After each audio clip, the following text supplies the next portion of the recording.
On Sunday, Manila will become the epicenter of what could be one of the Philippines' largest demonstrations in years. Dubbed the Trillion Peso March, the protest is expected to draw tens of thousands of people demanding accountability for alleged corruption in government flood control and climate-related infrastructure projects.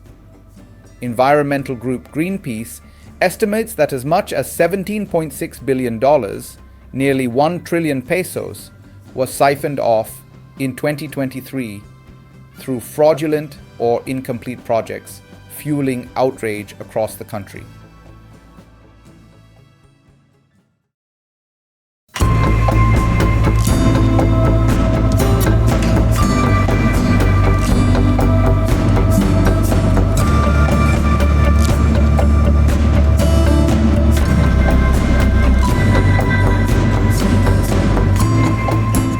The choice of date for the protest is deeply symbolic. September 21st marks the anniversary of the declaration of martial law by Ferdinand Marcos Sr. in 1972. That decree ushered in 2 decades of authoritarian rule marked by human rights abuses, censorship, and massive corruption. The dictatorship eventually ended in 1986 with the People Power Revolution, which toppled Marcos Sr. and forced him into exile.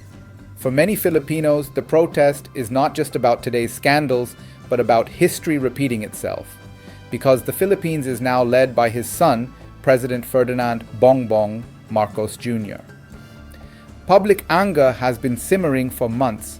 After weeks of deadly flooding earlier this year, President Marcos Jr. used his July State of the Nation address to highlight infrastructure and flood control as a priority. But reports soon surfaced of ghost projects, infrastructure initiatives announced on paper but never built. Investigations revealed a pattern of inflated budgets, kickbacks, and alleged bribery of officials.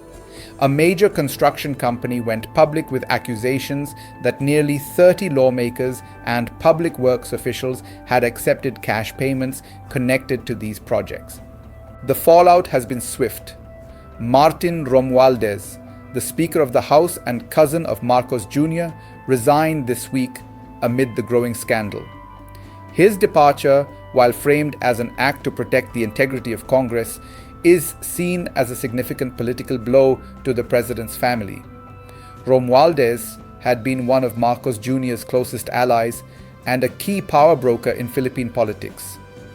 His resignation underlines the gravity of the crisis. President Marcos Jr., in an attempt to distance himself from the scandal, has voiced support for the protests, saying, "If I weren't president, I might be out in the streets with them." He has also established an independent commission led by former Supreme Court Justice Andres Reyes to investigate a decade's worth of flood control projects. Still, critics question whether the commission can act freely given the entrenched interests involved. Civil society groups, church leaders, and student movements are backing the demonstrations, lending them the credibility and momentum of past people power movements. The protests also fit into a wider regional pattern of youth-led uprisings against political privilege and corruption. In recent weeks, protesters toppled the government in Nepal, forced lawmakers in Indonesia to retract controversial perks, and pressured East Timor's government into abandoning a plan to give free SUVs to legislators.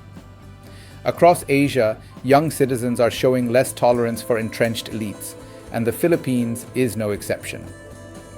The Trillion Peso March could prove to be a turning point. If the protests remain peaceful but large, they may push the Marcos administration into meaningful reforms and accountability.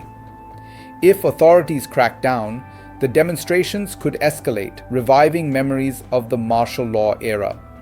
For Marcos Jr., whose presidency is closely tied to the legacy of his father, the stakes could not be higher. At its core, the protest is about trust. Filipinos are demanding answers not just about missing money, but about the integrity of their democracy. With billions of pesos unaccounted for, powerful political families under scrutiny, and a population angry over repeated floods and failed infrastructure, the Philippines may be standing at the edge of a new people power moment, one that could reshape its political landscape in the years ahead.